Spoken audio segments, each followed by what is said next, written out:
Good afternoon, DCS World. This is DE, and welcome to this Su-25 Tango free flight mission. So this is going to be about a 2-hour mission, but I'm breaking the video up into about 16 to 18 minute segments. So with that said, let's get started. Much to do. Bring up my knee board. This is going to be my mission route. I'm going to take off from Anapa, fly southeasternly, all the way down to Batami, then east to Baziani, then turn north to Baseline, and then turn northwest up to Mineral Vodi, where I will land. And there is the DCS World map overview of my route, as good as I get anyway. My mission briefing is 20 degrees Celsius, cloud base 300 meters, cloud ceiling 500 meters. The QNH is not correct. The wind at the ground is 4 meters per second, 119 degrees in my briefing, but it changes a little bit.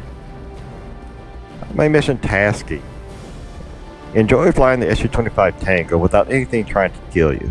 Cool, that sounds great. Take off from Anapa after Aeroflight 102 Heavy. And there is Aeroflight 102 Heavy being filled up. Fly high altitude flight over the beach. So sorry, no babe watching today, comrade. Make a productive use of your free flight and the peoples of the Russian Federation's fuel by diligently studying your Su-25 Tango flight manual. Learn it well. Your virtual life will depend on it. And yes, I really hate being expired in virtual reality in the DCS world, because the way that you fly off just really messes with my mind. It gives me vertigo. So at all costs, I really try not to let that happen. Okay, let's put this away and continue on. Radio frequencies is the FC type aircraft, so we really don't have to manage radio frequencies, done automatically.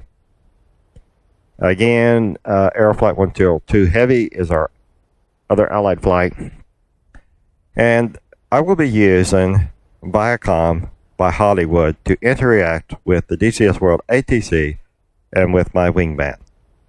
This program or app produced by Hollywood 315 is just perfect for virtual reality in the world of DCS. It works great. Go to the DCS forums and try it out. You will be pleased.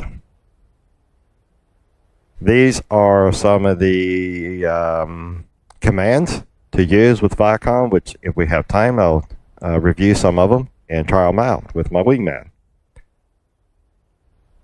Okay, these are the mission topics that I want to review while I am flying this mission. And I've completed, or have just completed, the training series of that WAGs had done for the Su-25T. So this mission is basically for me a very comprehensive review of the Su-25 Tango basic flights, aircraft systems, navigation, and the manual for such. So let me introduce you to my wingman, Lieutenant Bot. So YouTube, welcome to Lieutenant Bot. Lieutenant Bot, welcome to YouTube. Then let me do this. Manual revision A, not for distribution. So that's right here. DCS World Su-22 Flight Manual Revision A, not for distribution. That's all I'm going to say about that. If you want to your own, grab your program like LibreOffice and make your own. Okay, set the clock, page 13A. And I'm going to do that first because there is a reason for that. Go to page 13A. Right here. Aircraft clock. The aircraft clock shows the current time is set in the mission editor. In other words, DCS World time. The aircraft clock has a flight clock start, stop, and reset function on the left small dial. The flight clock. Full moon means the flight clock is stopped and off. That's the little white dot you see in the left small dial.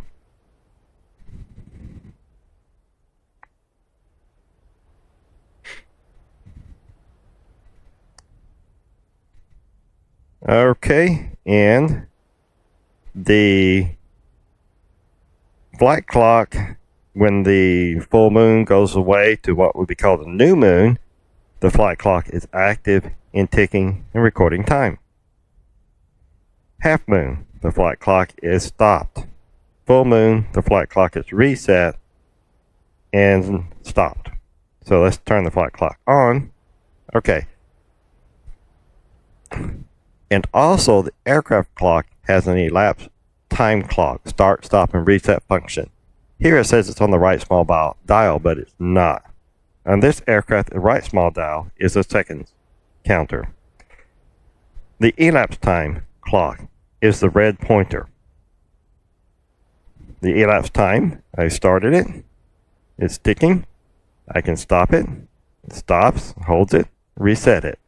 That's the elapsed time. It's useful for doing precision ILS approaches. Also, when I egress out from a target and I want to egress out a certain distance, you can set it for start the elapsed time and like wait for 30 seconds and turn back in. And start the elapsed time clock. I'm going to use it to try to manage the cuts in the videos that I will be making. All right. Now let's go back to my mission topics. Next subject, power up.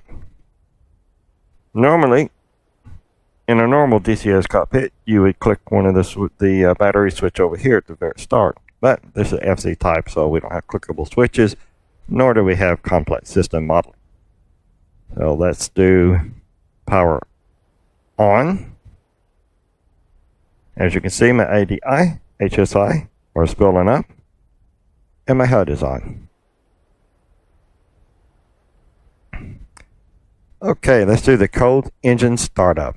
And first thing to do, and I put this in red because I always forget, is call ATC.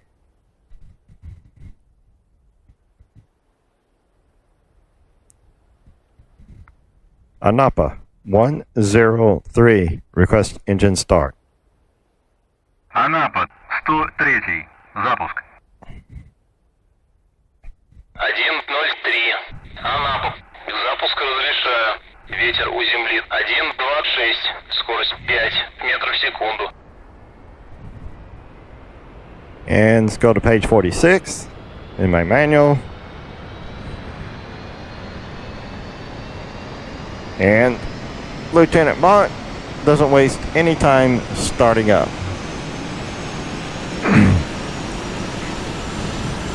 So while he's making a lot of noise, let's go ahead and close our canopy.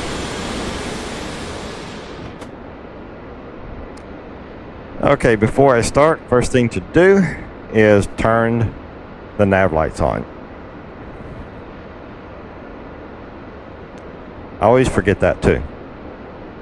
Okay, let's turn on the auxiliary power unit. Now this aircraft, the real one probably does have an APU, but it's not modeled in this FC type module. And so they're really, I assume, referring to what they call electrical power. Confirm that all indications on the dash and HUD are operating normally. Check. Set the throttle to the idle position. Check. Start both engines. We're not going to do that. Normally, you don't start both engines at the same time on a turbine aircraft, or any other aircraft as far as I know. Sequentially start the right engine, and then the left engine. We will do that.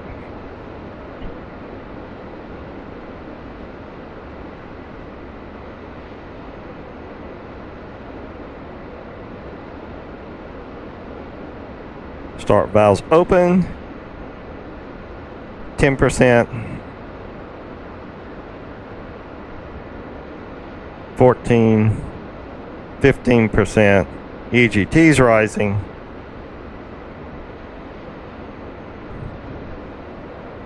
20%, we seem to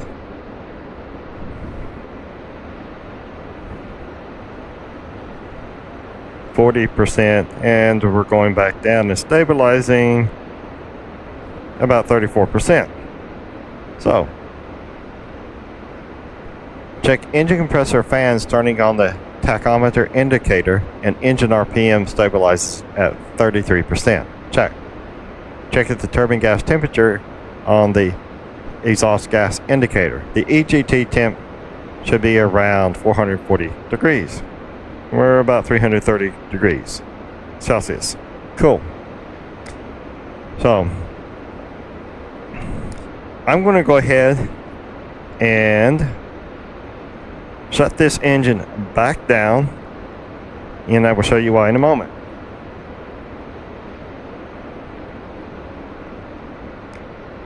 So, right engine shutting down, and there is a reason for this. So, if you start the engine with the throttles not set to idle, the engine will be flooded with fuel, and the engine will be held up in an intermediate position. An uncontrollable engine temperature rise may also result in start and engine fire. In such a situation, immediately stop the engines. After a full engine shutdown, wait 1 to 5 minutes for the engine to cool off, and then try to repeat the startup procedure. I'm not going to try that, but I read that just to reiterate that yes, that can happen in DCS and in the real world. Okay, what I am going to try is this, and the reason I shut down the right engine. To speed up the engine start procedure, it's also possible to perform an engine relight. To do this, wait for the second stage of the engine spin up to reach at least 16% RPM. Then move the throttles to their maximum thrust position. I call this a hot start. Well, no, hot start is the paragraph above where you basically have a fire in the engine. Okay, so we gotta wait until the N1 or N2 reaches 0%. You never start or try to engage a starter on a turbine engine while it's spinning, because in most cases you'll just blow up the starter. Okay, we're at 0%. So let's try our engine relight procedure. Start valves open. And you got, in this case, the engine's already kind of warmed up. 13%, 14%, 15%, 16%, maximum throttle. And as you can see, the tach is really taking off, the N1, and the EGT is really taking off. So it does, the engine relight procedure does start the engine fairly fast compared to the normal start procedure. Alright, cool. We reviewed that. So let's now start the left engine. Start valves open, and with a normal start procedure, 10%.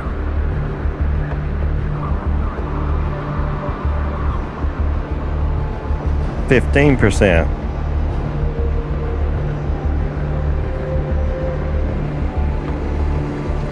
20%. EGT rise.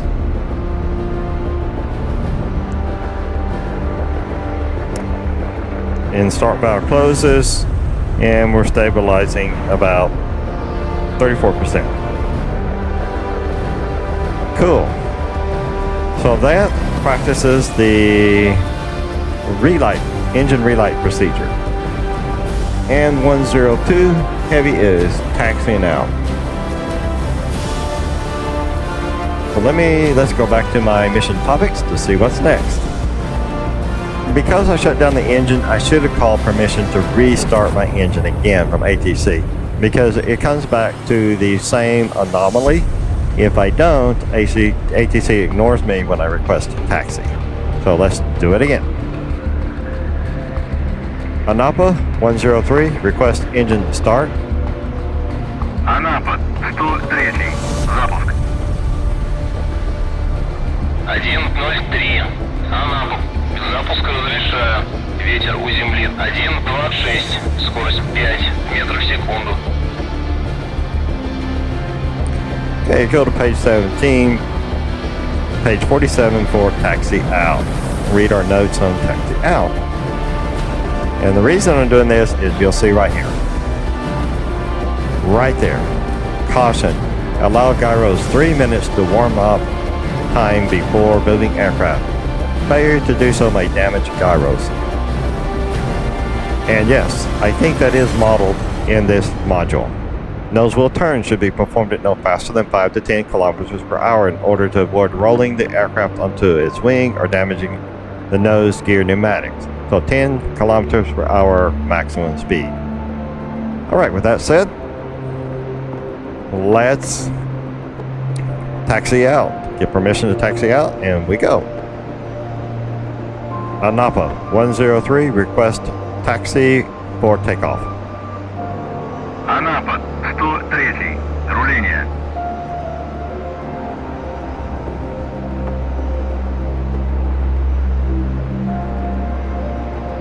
Один 03. Анапа. Разрешаю руление на полосу 4. Cool, let's go.